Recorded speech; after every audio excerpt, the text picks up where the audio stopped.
आद सच जुगाद सच है भी सच नानक होसी भी सच एक अद्विती गुरु नानक देवा ओंकार गुरु अंगद देवा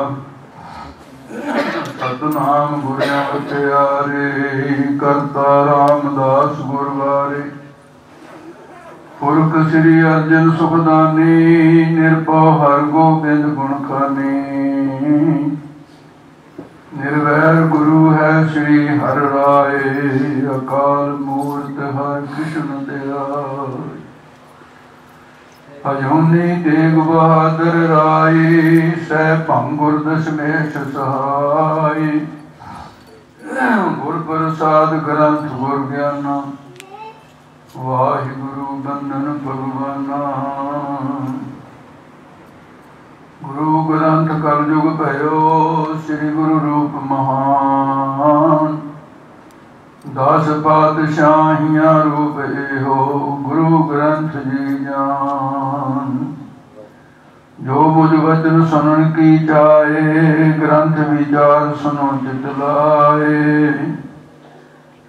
मेरो रूप ग्रंथ जी जान या मैं भेद न रंचक मान पूर्ण देखियो आत्मा द्वैत सर्व निवार है शांत मन संत जे पद नमो हमार मुँह गोचर शास्त्र खाट बिंग गिरन चढ़ जाए अंध लख बदरो सुने जो काल कृपा कराए कहाँ बुद्ध प्रभ तुच्छ हमारे मरण सकै महिमा जो तिहारी हम ना सगत कर सिमत तुम्हारी आप लिहो तुम कथा सुधारी सो कहो ठग गुर सेविया सहज समाय दर्शन परसिय गुरु के जन्म मरण दुख जाय दर्शन परसिय गुरु के जन्म मरण दुख जाय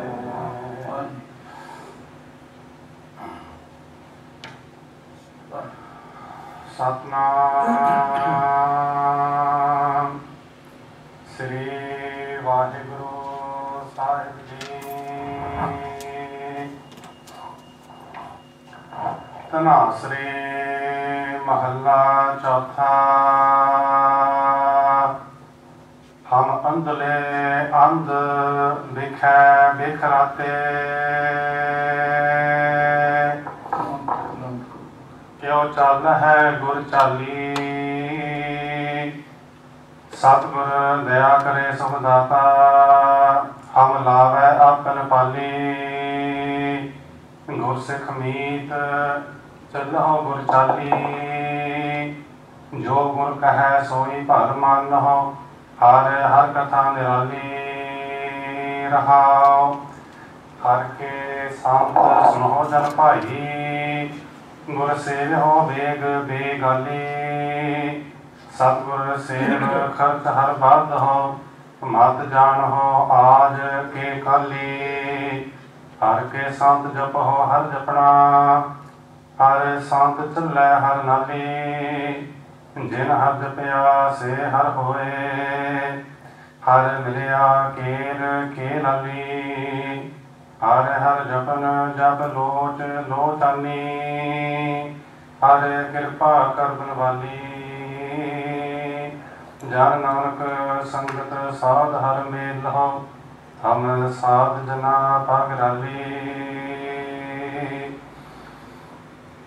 हर हर जपन जप लोच लोचानी हर कृपा कर बनवाली जन नानक संगत साध हर मेल हो हम साधना पगराली तनासरी महला चौथा हम अंधले अंध बिखै बिखराते वाहिगुरु जी का खालसा वाहिगुरु जी की फतेह। परम सत्कारयोग गुरु साहब जी की साधी निवादी गुरु स्वरूप गुरु खालसा साध संगत जीओ, आओ सर्वत माई पाई जो भी गुरमुख रूहां पूरे अपने कर्मां दे प्रेरे होए गुरु नानक के दरबार में पहुंचे हो। कुछ समय रही अपने मन की जिहड़ी गति है, मन की जो हमेशा संकल्पां विकल्पां करन दी जिहड़ी रीत ही है मन की, इहनूं विवेक खुद दे नाल थोड़ा जा मन नूं कंट्रोल विच करना है ताकि गुरबाणी की कथा समझ आए। सतगुरां दी अपार बख्शिश है कि जिथे सतगुरां दे अपन दर्शन हो रहे हैं उत्थे सतगुरां दे अमृत वचन मुखवाक के रूप में व्याख्या सहज पाठ ज्ञान विच भी वाधा हुंदा है, उन्हां विच भी वाधा हुंदा है। और जो साडा मनुखा शरीर विच आउण दा मुख मंतव है, इहनूं परम प्रयोजन कहंदे। ये परम प्रयोजन जिहड़ा यही है कि असीं मनुखा शरीर जिहड़ा वार वार नहीं मिलना, असीं मोक्ष तक पहुँच सकें। जे मुक्ति तक ना पहुंचे, कम से कम जिन्हां पुण्य कर्मां दा सानू मनुखा शरीर मिलिया है, कि उन्हां दे विचों घट के किते इन्ने ना रह जाण कि मुड़ के मनुखा शरीर ही ना मिले, फिर बहुत घाटे वाली बात। कम से कम उन्ना क तां कर लीए मुड़ के मनुखा शरीर तां प्राप्त हो जाए। ते उहदे लई सर्वश्रेष्ठ साधन है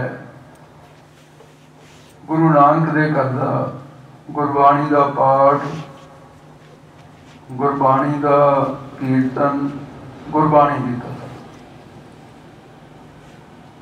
सो आओ कीर्तन दा आनंद माणिए जो मुखवाक सतगुरु महाराज साहब जी दा अमृत वेले प्रकाश होने समय वो 667 अंग है गुरु ग्रंथ साहब जी का।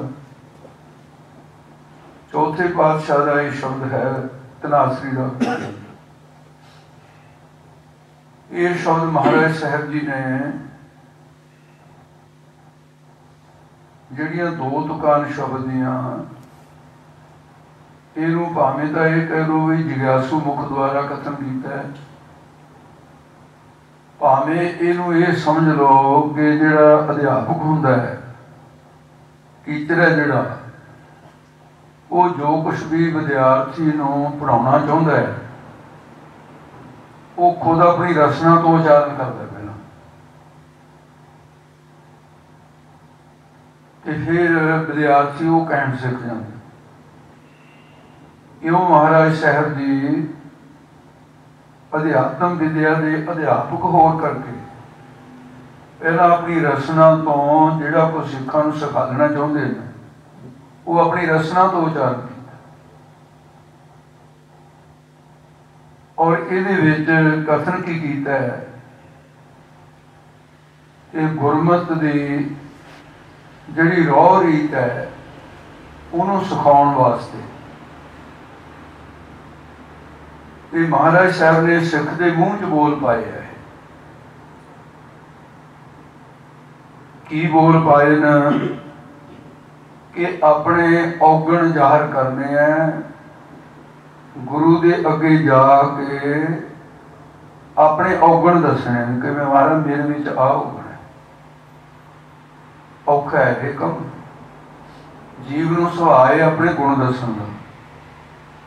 ये शुरू तो सुभाव है, क्यों गुण दसन दे नाल वडियाई मिलती है, औगण दसन दे नाल अपमान मिलता है। अपमान कोई नहीं चाहता।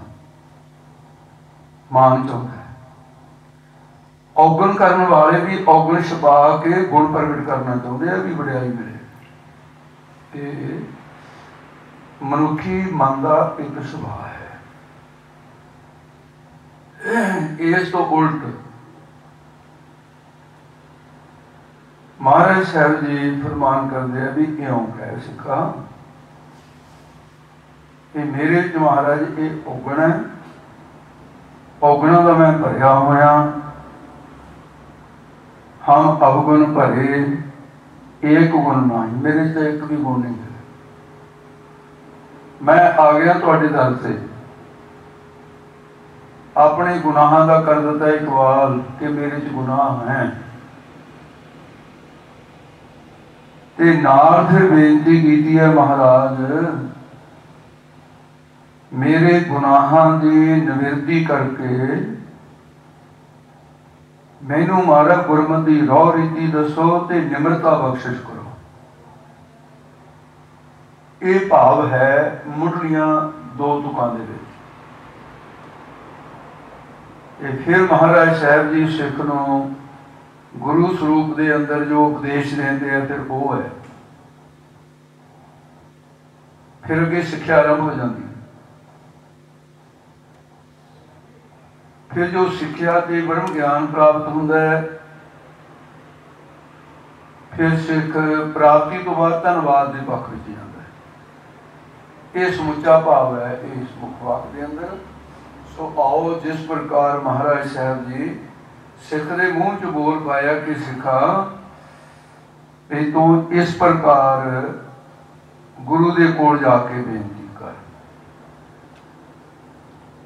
कि सतगुरु महाराज साहब जी कृपा कर। आओ जिस प्रकार गरीब नवाज सतगुरु बख्श कर दे। सुनो जी तनासरी महला चौथा।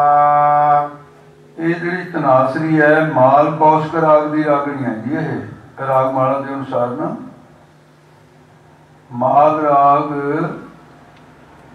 कौशक संग लाई, माल कौशक राग है उसकी रागनी है। इस करके ये रागां दे विच भी जिवें मनुख जाति दे विच है, इसी तरह रागां दे रिश्ते भी है। अस्थूल नहीं है, सूक्ष्म ने। जिहड़ियां तां राग दियां रागणियां न, जिहड़ी राग दी करीत है ਉਹਨੂੰ रागणी कह दिंदे। ते रागां दे विच जिहड़े बहुत छोटे राग न वो पुत्रां दी गाई हुंदे न, उन्हां दे पुत्र कहंदे ने। जिन्हां दीयां सुरां राग नाल मिलदियां होण ते उन्हां दे अंदर उन्ना स्थूलपना ना होवे, उन्होंने पुत्र कहते हैं। इस करके इन्होंने गुरबाणी च कहा गुरु अमरदास महाराज ने, रतन नाम है पुत्रां दा, परियां नाम है रागणियां दा। राग रतन परिवार, ये परिवार ने इस तरह दे गुरबाणी दे विच ये 6 परिवार ने। हस राग उन गाए, संग राग नीतीश, खसक 6 संपूर्ण राग ते एक राग दियां 5 हो गई रागणियां। इस करके रागणियां की गिनती 30 हो गई। हरेक राग दे 8 हो गए पुत्र, 48 ये हो गए। जो जोड़ करांगे 84 बनूंगा। फिर खस राग उन गाए, संग राग नीतीश, सबे पुत्र रागन के 18 हैं 10 20। इन्हों का जोड़ करोगे 84। 84 कटन वास्ते महाराज साहब सच्चे पातशाह ने ये गुरबाणी रची है। 30 जेड़े राग न संग्या राग ही है, रागड़ियां भी बिचे न, रागा दे पुत्र भी बिचे। 31 रागां विच गुरबाणी है। ਜਿਹੜੇ 31 ਰਾਗਾਂ ਦੀ ਗੁਰਬਾਣੀ ਹੈ, श्री राग माझ गौड़ी, आसा गुजरी, गधारी, बिहागड़ा, बनांस, सोट, तनासरी, जयश्री, टोडी। बैराड़ी तलंग सूही बिलावर गुण रामकली नटनारायण माली गौड़ा मारू तुकारी केदारा भैरों बसंत सारंग मल्हार कानड़ा कल्याण प्रभाती। इतने तक जी मैं गिनती की है 30 हो गई है। जोड़ा करतार प्रवाह स्वरूप है वो इन्नी गिनती है। जोड़ा 31वां राग है जैजावंती राग, ये गुरु तेग बहादुर साहब जी है, उन्होंने बाणी जैजावंती के आऊगी। इस लिहाजन 31वां राग हो गया जैजावंती। 31 राग न 31 इन्होंने प्रकार 62 जिहड़े न राग बेटियां ने ये बने। वो रागणी है माल कौसक राग की, धनासरी महला चौथा, चौथे पातशाह का ये अमृत वचन धनासरी रागणी विच है जी।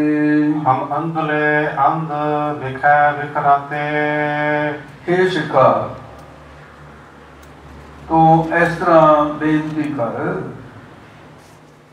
कि हे परमेश्वर हम असी, हम तो भाव मैं भी है ते हम तो भाव तमाम भी है। फारसी के अंदर हम का अर्थ है तमाम, ते अपनी मां बोली दे हम का अर्थ है मैं।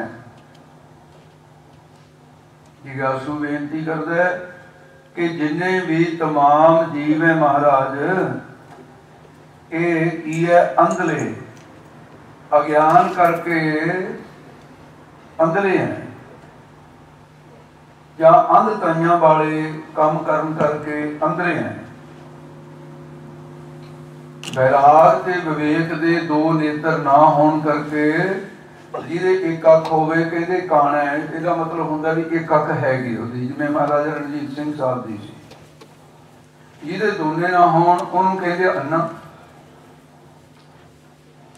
महाराज कहते ये दुनियावी अंधकार, दुनियावी अन्नापन जिहड़ा है, कहते तुसीं इन्हां नूं अन्ने ना कहो।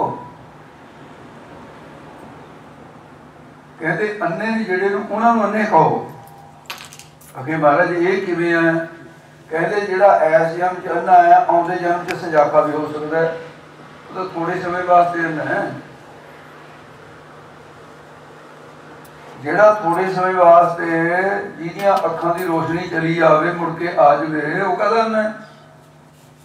वो तो थोड़े समय वास्ते अन्ना है। अन्ना वो होता जिहड़ा मुड़ के सजाखे ही ना हो सके।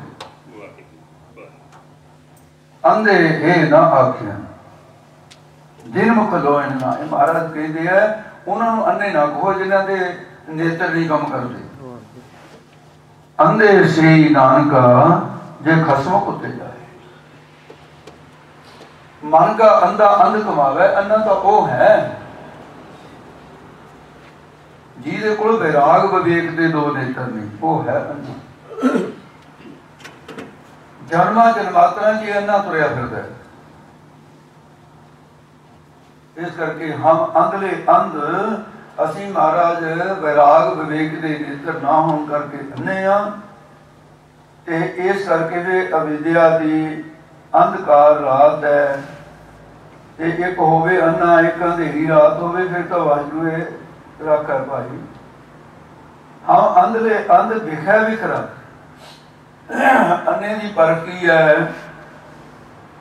अन्ना जिधर मुंह होंदा उधर ही तुर जाता भाई। मूरे टोआ टिब्बा देख नहीं सकता। जे खूह है खूह च डिग जू, जे चिकड़ है चिकड़ च डिग जू, क्योंकि अन्ना है। इस करके अन्ने वाले सारे लक्षण साढ़े विच न। अन्ने पुरुष के हाथ से दीवा रख दो ते की फर्क पै जूगा। दीवा होंदे हुए खूह च डिग जू, नेत्र नहीं है। हाथ दीप कुएं पर है, उस हाथ के दीवा फिर भी खूह च जा डिगूगा, क्योंकि नेत्र नहीं है कोल। चानना की करूगा? अंधे चानन क्या थे? दीवे वाला 50 चाहे 50 दीवे बाल दो, एक दीवी तक गल की है। इस करके अज्ञानी पुरुष जिहड़ा है वो गुरबाणी के चाहे 50 दीवे बाल दो, 50 प्रकरण सुना दो उन्होंने, फिर की हो जाऊगा? ज्ञान हो जाए। ਗਿਆਨ ਤਾਂ ਗਿਆਨ ਦੀ ਰੀਤ ਨਾਲ ਹੀ ਹੋਣਾ। ਅੰਨੇ ਦਾ ਟੋਏ ਵਿੱਚ ਡਿੱਗਣਾ, ਖੂਹ 'ਚ ਡਿੱਗਣਾ, ਉਹ ਇੱਥੋਂ ਸਿੱਧ ਹੁੰਦਾ ਹੈ ਜਿਹੜੇ ਵਿਸ਼ੇ ਹੈ ਇਹ ਇੱਕ ਦਲਦਲ ਹੈ, ਤੇ ਜਦੋਂ ਇਹਦੇ 'ਚ ਫਸਦਾ ਹੈ ਤਾਂ ਫਿਰ ਇਹਨੂੰ ਸੁਜਾਗਾ ਕਿਵੇਂ ਕਹਾਂਗੇ ਭਾਈ? ਔਗਣਾਂ ਦੇ ਟੋਏ ਟੁੱਬਿਆਂ ਦੇ ਵਿੱਚ ਡਿੱਗਦਾ ਫਿਰਦਾ ਹੈ। ਇਸ ਕਰਕੇ ਵਿਸ਼ਿਆਂ ਦੇ ਵਿਉਹ ਦੇ ਵਿੱਚ ਰਾਤੇ ਰੰਗਿਆ ਗਿਆ। ਦੇਖਿਆ ਵੇਖ ਰਾਤੇ ਰੰਗਿਆ ਗਿਆ ਹੈ। हे ਮਹਾਰਾਜ, ਮੇਰਾ ਮਨ ਜਿਹੜਾ ਹੈ, ਅਸੀਂ ਅੰਨੇ ਹਾਂ। ਅੰਨੇਪਣ ਦਾ ਇਹ ਸਬੂਤ ਦਿੰਦੇ ਆ ਕਿ ਵਿਸ਼ਿਆਂ ਦੇ ਵਿੱਚ ਜਿਹੜਾ ਰੰਗੇ ਜਾਣਾ ਹੈ, ਤੇ ਇਹ ਮਹਾਰਾਜ ਚਿੱਕੜ ਦੇ ਵਿੱਚ ਜਿਹੜਾ ਡਿੱਗਣਾ ਵਿਸ਼ਿਆਂ ਦੇ, ਤੇ ਇਹਦੇ ਵਿੱਚ ਰੰਗੇ। ਗੰਦਗੀ ਦਾ ਕੀੜਾ ਜਿਹੜਾ ਹੈ ਉਹ ਗੰਦਗੀ ਦੇ ਵਿੱਚ ਰੰਗਿਆ ਪਿਆ, ਔਰ ਉੱਥੇ ਉਹ ਸਮਾਂ ਬਤੀਤ ਕਰ ਰਿਹਾ ਹੈ। ਉਹਦੇ 'ਚ ਰਤਿਆ ਹੋਇਆ, ਉਹਦੇ 'ਚ ਬਤੀਤੀ ਹੋਇਆ। ਅਸੀਂ ਵਿਸ਼ਿਆਂ ਦੇ ਵਿੱਚ ਮਹਾਰਾਜ ਪ੍ਰੀਤਵਾਨ ਹੋ ਰਹੇ, ਤੇ ਐਡੇ ਔਗਣਾਂ ਵਾਲਿਆਂ ਦਾ ਮੇਲ ਕੀ ਹੈ ਮਹਾਰਾਜ? ਫਿਰ ਮੈਂ ਇਹ ਪੁੱਛਣਾ, ਗਰੀਬ ਨਵਾਜ਼ ਕਿਰਪਾ ਕਰਕੇ ਦੱਸੋ। ਜੋ ਚੱਲ ਹੈ ਗੁਰ ਚਾਲੀ। ਇੰਨੇ ਔਗਣਾਂ ਵਾਲਾ ਇਹ ਗੁਰਮਤਿ ਦੇ ਰਸਤੇ ਤੇ ਕਿਵੇਂ ਚੱਲੂਗਾ ਮੈਂ?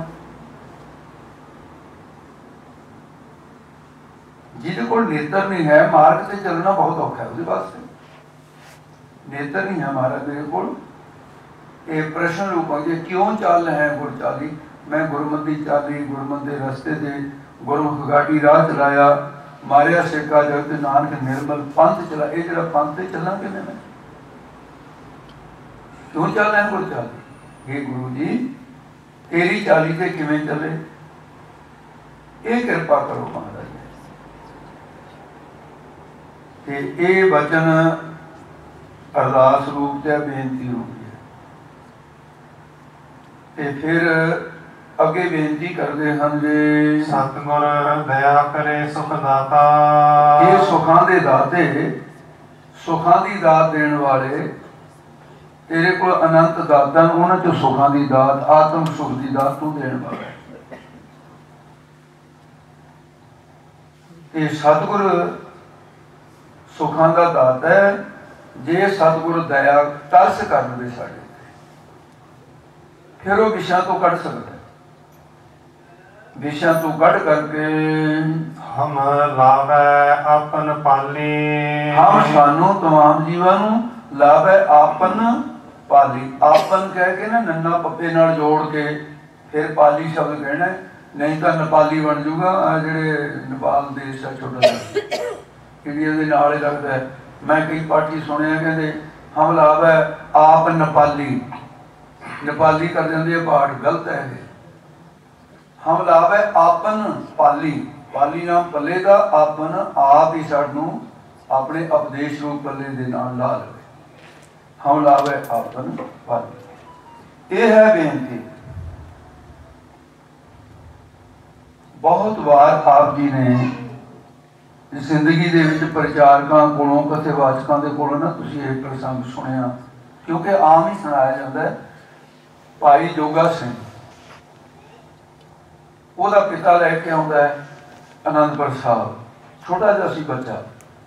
ਹੁਣ ਛੋਟਾ ਬੱਚਾ ਪਿਆਰਾ ਹੁੰਦਾ ਹੈ, ਬੱਚਾ ਕਿਸੇ ਦਾ ਵੀ ਹੋਵੇ, ਮਨੁੱਖ ਦਾ ਬੱਚਾ ਹੋਣ ਕਰਕੇ ਉਹਨੂੰ ਕੁਦਰਤੀ ਬਾਤ ਹੈ ਵੀ ਬੱਚੇ ਨੂੰ ਪਿਆਰ ਦੇਣ ਨੂੰ ਜੀ ਕਰਦਾ ਹੈ, ਗੋਦ 'ਚ ਲੈਣ ਨੂੰ ਜੀ ਕਰਦਾ ਹੈ। ਔਰ ਫਿਰ ਜੇ ਗੁਰਸਿੱਖਾਂ ਦੇ ਬੱਚੇ ਗੁਰਸਿੱਖ ਮਿਲਣ, ਉਹ ਆਪਣਾ ਹੀ ਬੱਚਾ ਸਮਝ ਕੇ ਪਿਆਰ ਕਰਦੇ। ਤੇ ਗੁਰੂ ਸਾਹਿਬ ਨੂੰ ਬੜਾ ਸੋਹਣਾ ਤੇ ਪਿਆਰਾ ਲੱਗਿਆ। ਉਹਨੇ ਮੱਥਾ ਇਸ ਢੰਗ ਨਾਲ ਟੇਕਿਆ ਤੇ ਜਾਂ ਸਿਖਾਲ ਕੇ ਲਿਆਇਆ ਸੀ, ਤੇ ਕੋਲ ਹੀ ਖੜਾ ਮਹਾਰਾਜ ਸਾਹਿਬ ਜੀ ਕਹਿੰਦੇ, ਓਏ ਬੱਚੇ। ਹਾਂ ਮਹਾਰਾਜ। ਉਹ ਕਹਿੰਦੇ ਤੇਰਾ ਨਾਮ ਕੀ ਹੈ? ਜੀ ਨਹੀਂ ਸੀ ਕਹਿਣ ਜਾਂਦਾ। ਕਹਿੰਦਾ ਜੋਗਾ। ਮਹਾਰਾਜ ਕਹਿੰਦੇ ਤੇ ਸਤਿਗੁਰੂ ਜੀ ਬੱਚਿਆਂ ਨਾਲ, ਗੁਰੂ ਅਮਰਦਾਸ ਜੀ ਇਹ ਡੇਢ ਪਹਿਰ ਬੱਚਿਆਂ ਨਾਲ ਹੀ ਪਰਚੇ ਰਹਿੰਦੇ। ਗੋਇੰਦਵਾਲ ਸਾਹਿਬ, ਗੁਰੂ ਅੰਗਦ ਦੇਵ ਜੀ ਮਹਾਰਾਜ ਜਦੋਂ ਹੁਮਾਯੂੰ ਆਇਆ, ਬੱਚੇ ਨਾਲ ਹੀ ਪਰਚੇ ਹੋਏ ਸੀ। ਬੱਚੇ ਨਿਸ਼ਕਪਟ ਹੁੰਦੇ ਤੇ ਉਹ ਫਿਰ ਮਹਾਰਾਜ ਜੀ ਕਹਿੰਦੇ ਜੋਗਾ? ਕਹਿੰਦੇ ਹਾਂ। ਕਹਿੰਦੇ ਕਿਹਦੇ ਜੋਗਾ? ਜੇ ਤੂੰ ਕਹੇ ਜੋਗਾ, ਵੇ ਜੋਗਾ ਕਿਹਦੇ ਜੋਗਾ ਹੈ? ਜਦੋਂ ਕਰਮ ਜਾਗਦੇ ਨੇ, ਕਿਸੇ ਨੂੰ ਪੁੱਛ ਕੇ ਨਹੀਂ ਜਾਗਦੇ। ਉਹ ਬੱਚੇ ਦੇ ਮਨ 'ਚ ਕੋਈ ਪੂਰਬਲਾ ਕਰਮ ਜਾਗਿਆ, ਕਹਿੰਦਾ ਗੁਰੂ ਜੋਗਾ। ਕਹਿੰਦੇ ਅੱਛਾ। ਘੁੱਟ ਕੇ ਮਹਾਰਾਜ ਸਾਹਿਬ ਜੀ ਨੇ ਆਪਣੀ ਬੁੱਕਲ 'ਚ ਲੈ ਲਿਆ।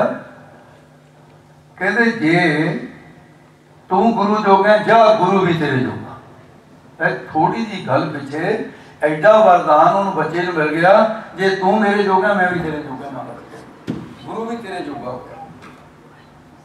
ਇਹ ਹੁਣ ਬਚਨ ਹੋ ਗਿਆ ਮਹਾਰਾਜ ਦਾ।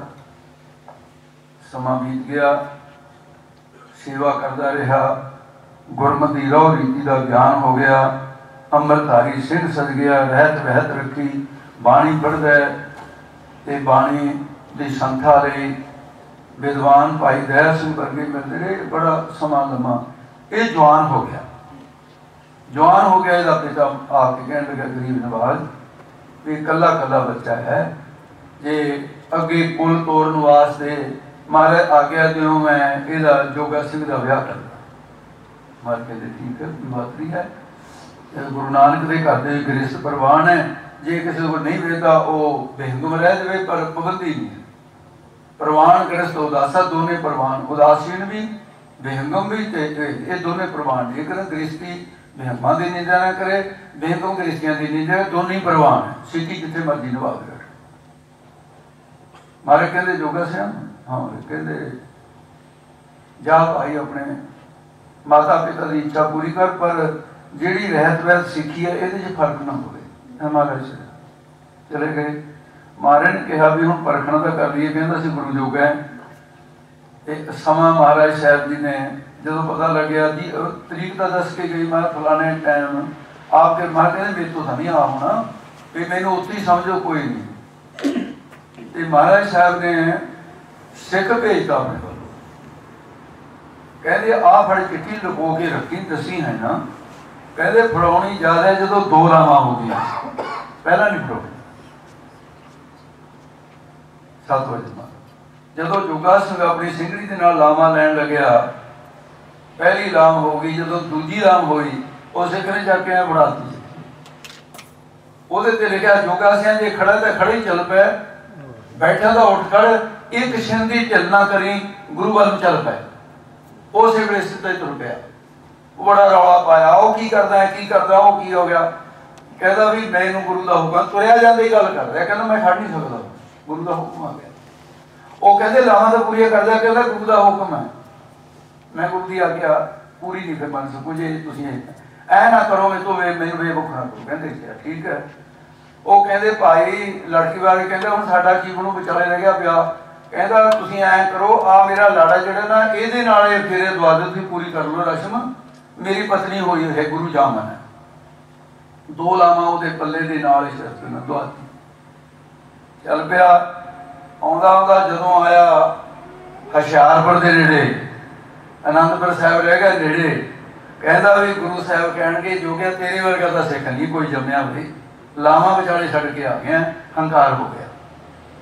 ਮਹਾਰਾਜ ਕਹਿੰਦੇ ਜੇ ਤੇਰਾ ਹੰਕਾਰ ਨਾ ਕੱਢਿਆ ਉਹਦੇ ਕੋਲ ਆਉਣ ਤੋਂ ਪਹਿਲਾਂ ਕਹਿੰਦੇ ਫਿਰ ਗੁਰੂ ਕੀ ਹੋਇਆ। ਸੁੱਧ ਕਰਕੇ ਸੋਨਾ ਤਾਂ ਉਹਦਾ ਗਹਿਣਾ ਬਣ ਗਿਆ। ਚਿੱਤ ਭਰਮ ਗਿਆ। ਅੱਗੇ ਸ਼ਹਿਰਾਂ ਦੇ ਵਿੱਚ ਵਿਸਵਾਵਾਂ ਜਿਹੜੀਆਂ ਸੀ ਰਹਿੰਦੀਆਂ ਹੁੰਦੀਆਂ ਸੀ, ਵੀ ਇੱਕ ਲੋਕ ਪਿੰਡਾਂ ਦੇ ਵਿੱਚ ਸ਼ਹਿਰਾਂ 'ਚ ਵਿਵਚਾਰੀ ਲੋਕ ਜਿਹੜੇ, ਇਹਨਾਂ ਲੋਕਾਂ ਦੇ ਹਟਣਾ ਤਾਂ ਹੈ ਨਹੀਂ, ਮੂੰਹ ਮਾਰ ਤੋਂ ਹਰਿਆ ਡੰਗਰ, ਇਹਨਾਂ ਡੰਗਰਾਂ ਵਾਸਤੇ ਪਸ਼ੂਆਂ ਵਾਸਤੇ ਇਹ ਪ੍ਰਬੰਧ ਰਾਜਿਆਂ ਵੱਲੋਂ ਕੀਤਾ ਹੁੰਦਾ ਸੀ।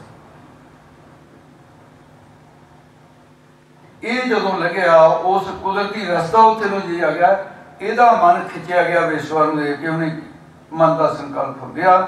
ਮਨ ਜਿਹੜਾ ਸਾਧ ਸੰਗੀਤ ਮਹਾਂਪੁਰਖ ਬ੍ਰਹਮ ਗਿਆਨੀ ਸੰਤ ਗਿਆਨੀ ਗੁਰਬਚਨ ਸਿੰਘ ਜੀ ਕਦੇ ਕਦੇ ਰੰਗ ਜਾ ਕੇ ਕਹਿੰਦੇ ਸੀ, ਮਨ ਸ਼ੈਤਾਨਾ ਬੇਈਮਾਨਾ ਮਰ ਜਾ ਮਗਰੋਂ ਲੈ ਜਾ, ਉਹ ਨਿਤ ਸਿਆਪੇ ਕਰਦਾ ਰਹਿਣਾ, ਪਲ 2 ਪਲ ਤਾਂ ਬਹਿ ਜਾ, ਲੱਖ 84 ਭੌਂਦਾ ਫਿਰਦਾ ਸਿੱਧੇ ਰਸਤੇ ਪੈ ਜਾ, ਦਾਸਾ ਤੇਰੇ ਸਾਥੀ ਚੱਲ ਕੇ ਤੂੰ ਨਾ ਪਿੱਛੇ ਰਹਿ ਜਾ। ਮਨ ਜਿਹੜਾ ਇਹਨੇ ਖਿਆਲਾਂ ਨੇ ਕਾਬੂ ਕਰ ਲਿਆ ਜੋਗਾ ਸਿੰਘ ਨੂੰ। ਇਹਨੇ ਮਨ ਬਣਾ ਲਿਆ ਚਿੱਕੜ 'ਚ ਡਿੱਗਣ ਦਾ, ਮਨ ਬਣਾ ਲਿਆ ਵਿਸ਼ਿਆਂ ਦੇ ਚਿੱਕੜ ਡਿੱਗਣ ਦਾ। ਕਹਿੰਦਾ ਵੀ ਚਲ ਰਾਤ ਪਈ ਤੇ ਵਿਸ਼ਵਾ ਦੇ ਜਾਊਂਗਾ। ਜਦੋਂ ਰਾਤ ਪਈ ਪਹਿਰ ਰਾਤ, ਕਹਿੰਦਾ ਵੀ ਹੁਣ ਲੋਕ ਸੌਂ ਸੂਗੇ, पहले पैरे हर कोई जागा, दूजे पैरे भोगी दूजा पैर शुरू होया तो बेसवा के द्वारे चले गया। उत्थे की देखा झुम मारी खड़ा है एक कोई भाई, इनू ऐ लगे भी कोई भाई खड़ा है, कोई शाहूकार गया बेसवा दे, चलो मैं उस तो बाद फिर जाऊँगा। पिछे मुड़ आया, मुड़ के फिर एक पहर तो बाद फिर गया, चौकीदार फिर उत्थे ही खड़ा है। ते जदों तड़का हो गया पहर का, कहता ये चौकीदार ही नहीं हिलता इथों। वो फिर चौकीदार बोल पिया, कहता ओए मुड़ मुड़ के गेड़े मारदे इत्थे, मैनू तो लगता भी तू आनंदपुर वाले गुरु का सिख है। और लानत है वो तेरे यही जी सिक्खी नूं जिहड़ा बेसवा दे तुरया फिरदा तू। उन्हें क्या हो मैनू तो सियाण लिया, उतों नट गया जी भी छेती छेती आओ कोई होर ना सियाण लवे। जिस वेले आनंदपुर साहब पहुंचे हंकार का सारा निकल गया। महाराज साहब के दरबार बैठे ते भाई जोगा सूर आया, मत्था टेक के पीछे जा बैठा झूला के। महाराज साहब जी जान के ना थोड़ा जहा सुस्ती शरीर से पा के दिखाती, टुल जे लैन लग गए। भाई दया सिंह कहते हजूर जे रात नींद नहीं पूरी हुई, शरीर को आराम देना, आप जी आराम कर लो। कहते नहीं नहीं कोई बात नहीं। कहते महाराज एक बेनती है, मैं जदा थोड़ी चल शरण च मैं तुम कदे सुस्त नहीं देखा, अज की हो गया? कहते की दसा तेनू, कम ऐसा हो गया। कहते सारा दसू तो कहते वो पिछे बैठा जो बुला के लिया जोगे नूं, जोगा सिंह आ गया। कहते एदी वजह के नाल सारी रात जागिया। महाराज किवें? कहते मैनू तस आ गया ये कि एक पासे तो सिंगड़ियां लावां विचाले छड़ के आ गया तो हुण ये बिस्वा भोगण वास्ते जान लग्या। कहते मैं झुम मार के खड़िया भी मैं मैनू सियाण ना सके। जब देखा जोगा सिंह कहना महाराज तुसीं खड़े सी। कहते होर कौन खड़ा? पैरी डिग पे। महाराज कहते वो जोगा सिंह जे किते खड़ाउणा सी किते चंगी जगह दा खड़ा दिंदा। सारी रात बेसवा के द्वारे ते मैं खड़िया पहरा देने वास्ते। संत ज्ञानी सुंदर सिंह जी दे बोलन, गुरु दी जे लोड़ होवे गुरु भी अजिहा होवे, जैसे दशमेश माता गुजरी दे लाल जी।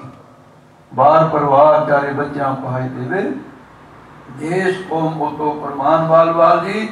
अमृत का सोमा होवे तपदियां नूं ठार देवे, संतां दा सहाय अते प्यारिਆਂ दी ढाल जी।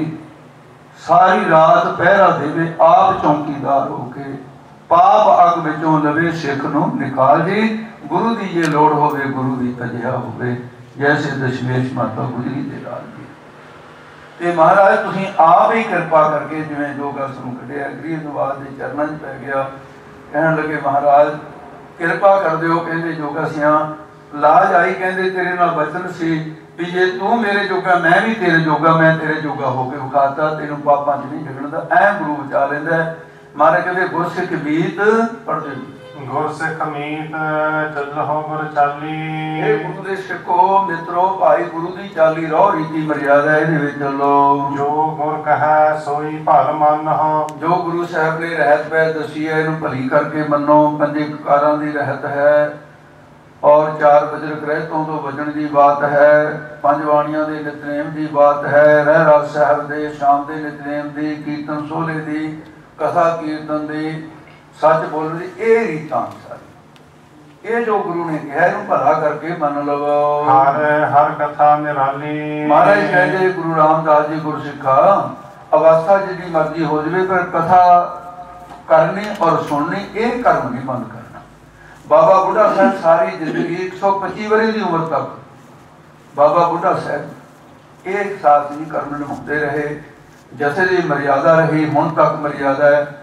अज भी भिंडी जाके देख लो, बड़े महापुरखों के बलियार से उत्थे अज भी बाबा निरंजन सिंह जी खन्ना जी हैं। तो जो कथा आरंभ है कन्ना की आवाज़ घट हो गई, कन्ना च मशीन ला के आके बह जाते कथा सुन। सारी उम्र कथा सुन कराते रहे संतां दे। बजुर्ग है शरीर नहीं चलता, क्यों? मर्यादा सी। जैसे अनजान तो अनजान भी कोई कथा सुने तो भी सुनने वास्ते जाना। बंदगी वाले गुरसिख नहीं सुनते, ये मर्यादा है। हर हर कथा हरि परमेश्वर वाहिगुरु की ਜੋ ਹਰ ਇੱਕ ਦੇ ਅੰਦਰ ਹੈ ਵਾਹਿਗੁਰੂ ਉਹਦੀ ਕਥਾ ਤੈਨੂੰ ਨਿਰਾਲੀ ਕਰਨ ਵਾਲੀ ਹੈ ਪਾਪਾਂ ਤੋਂ, ਤੇ ਤੈਨੂੰ ਸਤਿਗੁਰੂ ਮਹਾਰਾਜ ਸਾਹਿਬ ਦੇ ਨਾਲ ਨਿਰ ਵਿਸ਼ੇਸ਼ ਕਰਕੇ ਜਾਂ ਨੇ ਵਿਸ਼ੇਸ਼ ਕਰਕੇ ਰਾਲੀ ਰਲਾਉਣ ਵਾਲੀ ਹੈ, ਪਰਮਾਤਮਾ ਨਾਲ ਰਲਾ ਦੇਵੇਗੀ। ਸਾਈ ਦੇ ਕੇ ਕਹਿੰਦੇ ਜੀ ਹਰ ਕੇ ਸੰਤ ਸੁਣੋ ਜਨ ਭਾਈ। ਇਹ ਮਹਾਂਪੁਰਸ਼ਾ ਮਰ ਕੇ ਤੇ ਰੱਬ ਦੇ ਸੰਤੋ ਤੇ ਬੰਦਗੀ ਕਰਨ ਵਾਲਿਓ, ਹੇ ਭਾਈ, ਭਾਈ ਤਾਂ ਕਹਿੰਦੇ ਨੇ ਚੇਤਨ ਦੀ ਅੰਸ਼ ਹੋਣ ਕਰਕੇ, ਸਾਰਿਆਂ ਦੇ ਅੰਦਰ ਚੇਤਨ ਦੀ ਇੱਕੋ ਸਾਰ ਅੰਸ਼ ਹੈ ਤਾਂ ਭਾਈ ਕਹਿੰਦੇ ਹੈ। ਤੇ ਹੇ ਸੰਤ ਜਨੋ ਸੁਣੋ ਭਾਈ, ਗੁਰ ਸੇਵਿਓ ਬੇਗ ਬੇਗਾਲੀ। ਗੁਰੂ ਸਾਹਿਬ ਦੀ ਸੇਵਾ ਕਰਨੀ ਹੈ ਬੇਗ ਬੇਗਾਲੀ, ਸ਼ੀਘਰ ਤੋਂ ਸ਼ੀਘਰ, ਛੇਤੀ ਤੋਂ ਛੇਤੀ ਕਰੋ। ਸਤਿਗੁਰ ਸੇਵ ਖਰਚ ਹਰ ਬਾਤ ਹੋ। ਸਤਿਗੁਰਾਂ ਦੀ